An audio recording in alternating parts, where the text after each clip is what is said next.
Амандасу пайғамбардың сүннеті, сәлемдесу әр адамның міндеті. Басым дейіп сәлем бердім баршаңа, өйткені ол адамдардың бір-біріне құрметі.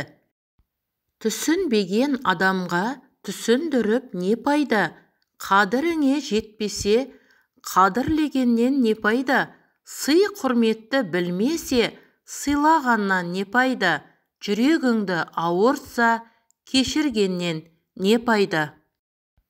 Атың жақсы болса, ер жігіттің пырағы, балаң жақсы болса, жан мен тәннің шырағы, қызың жақсы болса, жайқалып өскен құрағы, әйелің жақсы болса, бірінші иманың, екінші жиғаның, үшінші ырысыңның тұрағы.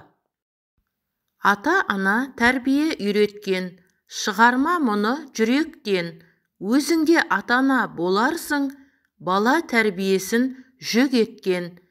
Өз жүгіңмен айналыс, өмір болғасын, болады кейде қиналыс, отбасыңмен күлімдеп, күнде болсын жиналыс.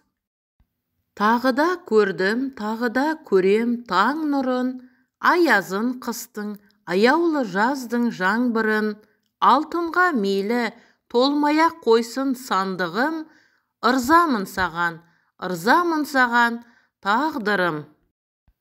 Жеңім жаман болғанмен жағам жақсы, өзім жаман болсам да ағам жақсы. Ғұмыр қысқа дейміз-ау, ғұмыр қысқа, тоқтайтынын білмейміз қайсы тұста. Қысқа ғұмыр қамшының сабындай-ақ, ұқсайды екен пыр етіп ұшқан құсқа. Өткен күннен өкініш бар ма сірә, оралмайды мейлі күл, мейлі жыла.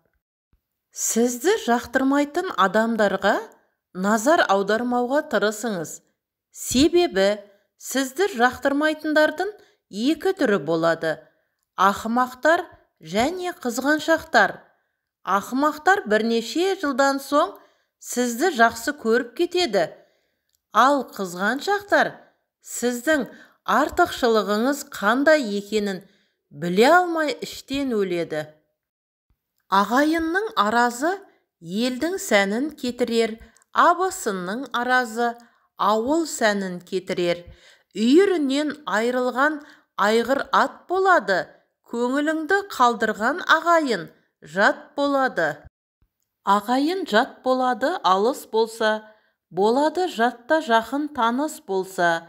Дұшпан түгіл достарың табалайды, аяғың бір нәрседен шалыс болса. Тойған жерден қыз алсаң, тойған сайын құлпырады. Тоймаған жерден қыз алсаң, тойған сайын жұлқынады.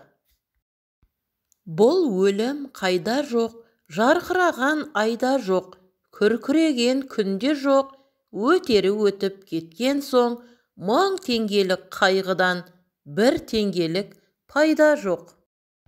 Бір тасқа екінші рет шалынба, бірінші рет шалынған соң, оны жолыңнан алып таста.